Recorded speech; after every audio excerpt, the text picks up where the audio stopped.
I mean, I really resonate with his tenacity. I mean, the one thing that I relate with his story and my story is just that not taking anyone saying who you are. Yeah. Because God told you who you are. And I feel like Raila Amolo Odinga, the Right Honorable, knew who he was and did not allow any circumstance, any shortcoming, any obstacle to tell him who he was. And I think for me, that tenacity is infectious. That passion is something that I will definitely carry and do carry, because that's what you need in life. I mean, no one who changed history or made history had low tenacity. Yeah, it's true. Had no resilience, had no audacity. His audacity and his self-belief is something that young people should really embody. Absolutely, man, absolutely. You know, me, I usually think of folks like the late Right Honorable. They're such an anomaly. Like, folks like this, it's almost as if they come through once in a century or something. Yeah, so I don't know, but I feel like Kenyans are also great in our own right. Like, we've learned from him. We're standing on shoulders of giants like him. Exactly. So you never know. You know, Peter, you're here now. You're doing your thing. Amen. So, you know, I think our forefathers and people like the Right Honorable has set a clear path and set the foundations for any young leader to step up and be more and do more. Right. And I think Kenya is a very special country. Yeah. We don't know what we have, and we don't realize the spirit of Kenya is just immense. I know, man. It's really immense. Yeah. So let's keep it moving with this conversation to do with conservancy, right? So now we're talking the new face of conservation. Why youth voices matter now, even more than ever. So how do you personally stay inspired in a space that I'm sure has so much pressure, man? Especially when it comes to matters to do with climate change and extreme weather patterns these days. You know, there's so much uncertainty in the world. You know, it's interesting. I was reading about this new term called climate migration that's affecting Kenyans now. Guys are moving from, you know, certain areas. For example, where you're from, Samburu, where you were earlier. You know, now they're migrating to areas like Nairobi or other parts of the country in order to survive. So there's so much pressure, right? So how do you stay inspired in a field that sometimes feels like an uphill battle? It's very simple, Kev. Yeah. And the aspect of gratitude is the attitude to have. And let me explain to you. I started saying it's not that I have to, it's that I get to. Right. And for many people, need to check their privilege. But also, it's not just a privilege. It's something you fought for. But it's like you get to wake up and chase your dreams. You get to wake up and save the world. You get to wake up and manage thousands of dollars. You get to wake up and interact with diverse communities. You get to wake up and experience God's given beautiful, majestic creatures. You get to. And so I feel like that attitude of gratitude, that it's not that I have to fight climate change, or I have to fight bushmeat, or I have to support communities. No, it's I get to. And that opportunity, that privilege right, that I actually have, the resources, the talent, the skill, the Achille, that I get to do what I do, just drives me, just gives me, no matter what the obstacle is, I'm just like, yo, dude, this is a blessing, it's a gift, and you get to do it. And I think for those people who don't understand what that means, I would say understanding that everyone was born with a purpose, and that the day you find out what that purpose is, serve that gift. The day you serve the gift, you have satisfaction, fulfillment that is godly. And that what also keeps me going. I think many people need to find that gift, that purpose, and serve it. When you give, you receive. And in that giving, you get plentiful.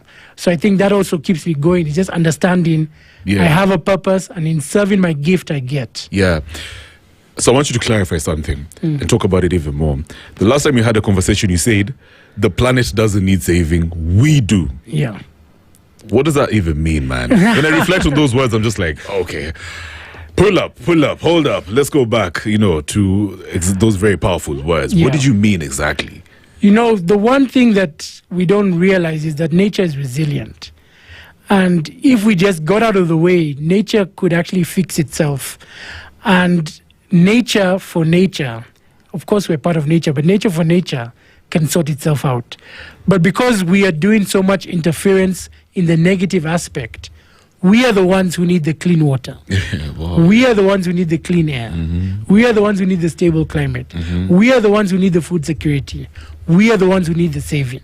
So I wish I would turn every selfish person who is either selfish or humble and love themselves to now understand, okay, whatever you want or need is interlinked to nature. Yeah. And hence, if you want to save yourself, then save nature. Save nature. But it's really about self-preservation. Yeah. Needs to now turn into the best conservation agenda we've ever had.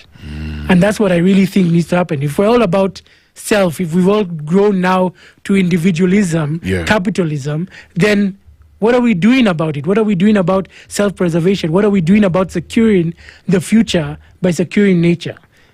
What were some of the things that I know we are doing, especially for folks like you, is engaging with communities, but also importantly, the youth in rural areas, especially areas that, need serious conservancy. Yeah. Right? How's that conversation going? So I would say there's three aspects when it comes to youth and communities and youth in rural areas. Number one is land. So you have a father who owns 100 acres of land, and that father has made an agreement to conserve that land. But he's made that agreement without involving his children. So now the father passes away, and now the child is in charge of that land. And he's like, you never involved me. I was not consented. I was not respected or dignified. I'm just going to sell this land to whoever to come and farm. This land was supposed to be for conservation. But because I wasn't involved as a young person, I've made decisions as an older person. So the aspects of land use and land rights and land ownership, the youth need to be involved more. The youth who are future landowners need to be involved more now so that they make the best decision for them, their family, and conservation. Number two, we're talking about demographic of communities, mostly youth, women. When we talk about charcoal burning, when we talk about bushmeat, when we talk about poaching, when we talk about anything negative, the women and the youth are the ones on the ground. Yes. If they don't have any alternative, if you come and tell them stop charcoal burning, but you're not giving them LPG. Correct, yeah. What do you want them to do? If you're coming to tell them that they're genuinely living on sustenance, bushmeat, they're not selling it, they're eating it because they need to genuinely live, and you're not giving them alternative, what are we doing? Yeah. So when we talk about women and youth and the negative aspects of what's happening in our lands, in our grasslands, in our rangelands, we must give alternatives and we must give dignity. And last but not least, sustainable development. When it comes to policies, when it comes to strategies, when it comes to programs, youth and women must be involved from the co-creation to the implementation, to the management, to the benefit sharing, because they are the ones who are on the ground. They are the ones who are going to safeguard. They are the ones who are the majority. They are the ones, if they're not involved, what a trauma. So for me, I look at it in those three parts of why youth, why women. It's not bembelezaing. It's not you're doing a favor. No. That is the best conservation approach. Yeah, you've mentioned sustainability and, of course, alternatives. There's this serious issue of poverty, especially when it comes to rural areas, right? So this guy is just thinking, you're talking about conservancy, but if I sell this land, then I'm out of, I can probably, even educate my family, I can buy a meal. So I'm sure it's a very tricky situation, It's not as tricky as you think. Okay. Let me demyth. A young person sells 100 acres, moves to Nairobi to live in Kibera. Yeah. You understand what I'm saying? But if he never sold that 100 acres, got investment, got alternatives, got support, he's a much richer person. So what we're having is when we talk about migration from rural to urban, you're having people who are not understanding the value of their asset, of the natural resource that they have. They're selling it thinking it will make them rich. They move to the urban and then live in squalor. It's true. Go back to poverty. So for me, poverty is a mindset. Poverty is lack of knowledge to make better decisions. Poverty is lack of alternatives, lack of support, lack of social services. Poverty can be tackled when it comes to conservation if we start talking about dignity. And are these folks open to this kind of education? Of course. Okay. The thing you have to understand is a mother is thinking about her child going to school. A mother is thinking about her child having food. A mother is thinking about safety, right? The mother doesn't want to anything else. If you come as a conservationist and say, I will help you have safety to live amongst wildlife and understand animal behavior. I will help you have alternative livelihood and actually have money to take your child to school, to have hospital, to have food. I will work and walk with you. The mother's not going to say, no, I want to go and burn charcoal. No. Right. They understand what is best for their family. Yeah. But no one is going to that extent because it takes energy, it takes time. It's a whole humanitarian approach to conservation. And that's what we have to start realizing, that conservation can't be isolated anymore. Conservation can't just be the science and all that. Conservation has to be part and person. When we say people at the center of conservation, we have to mean it. It can't just be a tagline. It has to be what it is, because if we don't have thriving people, we don't have thriving wildlife. Brilliant. What's what experience or encounter have you had in the wild, in areas that need a lot of conservation, that completely changed your outlook on life? That's a very good one. I think the saddest for me is my first time in Amboseli. We were doing a walk for elephants, right? We're shouting, justice for elephants. Yeah. Hands off our elephants, blah, blah, blah. And we're walking with these children. Torn socks, torn sweaters, torn shorts, etc. We're walking, let's say, 7 kilometers in Amboseli. This was my first time in Amboseli. And I was like, how can we shout justice for elephants, hands off our elephants, ivory belongs to elephants only, whatever it is, and the children we are walking with don't have dignity. The children we want to be future guardians to coexist don't have dignity. And for me, that was it just triggered me. And he just said, you know what, this can't be it. This can't be conservation. I can't be advocating for wildlife. Yeah, man. And these children are not living a dignified life. Even if you had invited them for the walk, rewarding them with uniform for their advocacy in wildlife is dignity. Exactly. But just inviting them and you're like, no, that's what they're supposed to do. They're supposed to advocate for wildlife. We're not in the business of uniforms. That's not what we do. That's not our mandate. That's not our scope.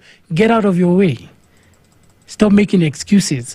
We need to realize that the nitty-gritties go a long way. Right. To dignify a human being, give them the respect, to be seen, to be felt, is what is needed in conservation. Because these communities, without them, there is no future for wildlife. There is no future for our habitats, for our water towers, for our marine ecosystems. There is no future without them. And dare they wake up and realize that they are like, there's no future without us, and you're treating us like this. So we have to wake up and make sure that they feel seen, heard, respected, invested in, not charity. Dignity is not charity. Community development is not charity. It is essential. Ni lazima. Yo, that's so powerful, Peter. And are these people being put at the forefront of the conversation now? Are they being treated with dignity as they should by their county governments, by government, by stakeholders? We're trying. People are trying. I can't lie that people are not trying. Yeah. But the one thing that I can tell you is genuine intention to uplift. The problem you have to understand. Yeah. For conservation, a humanitarian effort seems like that is not our mandate. That is not our scope. Yeah. For many. Yeah. It's outside their purview. And if you ask whether it is government, non-government, private, philanthropy, whatever it is, joining humanitarian to conservation, having a One Health approach to conservation, having a social approach to conservation is the evolution that is needed. But it needs to go from rhetoric to action. And the intention needs to be genuine. Yeah. It needs to be real. And if people don't know how to do it, we're ready to help them. I like that. If you could speak directly to policymakers, change makers, your colleagues, those are your people, right? And the beauty about SpiceFM is they really listen to us. What would you tell them right now with regards to what you just addressed? The capacity needed to secure the future of natural resources, be it the ecological integrity of our parks and reserves and conservancies, be it the species numbers and health, be it the water towers, be it the marine ecosystems, the wetlands, the capacity needed is immense. You cannot do it without youth. So if you don't know how to organize, mobilize, and manage young people, we're here to help you know how to do it. And there are many other young people who can also help you know how to do it. But it's time we realize the capacity is not there. Without young people, we will not win this fight. Without positioning, meaningfully engaging, empowering, and resourcing young people who have proven that they can do it, we will not win this fight. It is time for the wisdom of the elders to see that when you plant a tree that you will not know its shade. It's time to do that action where you make space for young people who may take over your job, for young people who may be the next CS, be the next PS, be the next DG, for young people who may be better than you. It is time to be wise. It is time to empower those who can do more than you can do because the future needs it. It is time for us to understand conservation needs us all. Great. We need the whole of Kenya to feel part and person of conservation, to fall in love with nature, and to feel that they have a place to play. But it starts with youth. There's a bunch of youth right now listening to you, and they're very inspired. Teenagers even. And they're thinking, Peter, I care about the environment or the planet just as much as you do, but I don't know how to start this whole, process of caring for the environment. What would you tell them? The one thing that I always find difficult is that we need everyone to have a spark that they matter, to believe that they can do something, and once they do it alone, do it together, but do something. Wangai Maathai said, do your little thing. For me, do something, somewhere, wherever you can, whenever you can. And then join others. And when we connect the dots, when we have many youth groups, many youth leaders working together, that is when the movement becomes something that can't be ignored. So for that teenager, for that young person, for that young professional, for that university student, do what you can where you are with what you have. But let's start joining together. Let's break this aspect of competition. Let's break this aspect of scarcity mentality. Let's build a movement of young people whose hearts are set on fire because they know the future deserves better.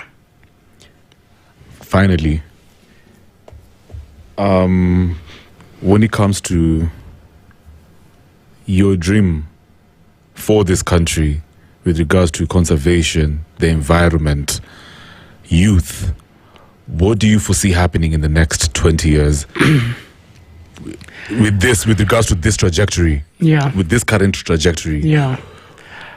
I would say that for me, my vision for the country is not separate just for conservation or just for youth.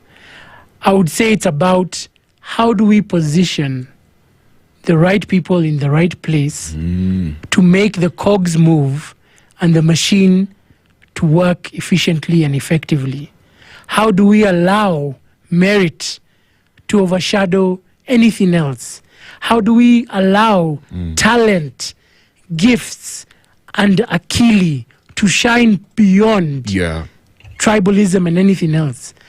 My vision is that we as a country respect ourselves enough to do what's right by us. And that respect, self-respect, will stop corruption. Self-respect will stop pilferage, will stop wastage. Self-respect will put the right policies and the right frameworks of those policies. Self-respect will allow us to grow into the Singapores and all those things that we said. Self-respect is what I envision for this country, because self-respect, when you respect yourself and respect your country, you'll always do what's right for the country and for others. And lastly, positioning youth meaningfully, not tokenism, structured, resourced, independent, allowing the young people to build this country in the way that America and others position their youth to cause the Industrial Revolution, Phase 4, Phase 5, etc. Yes. Beautiful, beautiful. Thank you so much, Peter Moll. It's been an honor.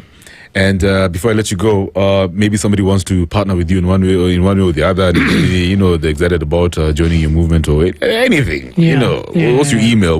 How can they reach out to you? Yeah, so info at suso.world. Yeah. Or they can get us on Instagram, Stand Up Shoutout, Facebook, Stand Up Shoutout, Twitter, X, Suso Youth, so SUSO Youth. Just hit us up. I mean, the one thing I say, we need everyone. And exactly. We as Stand Up Shoutout have reached a point where we want to convene, bring people together, because we know the power. I always say alone, that slap, if I slap you, it's okay. You may feel it, Kev. But together, it's over.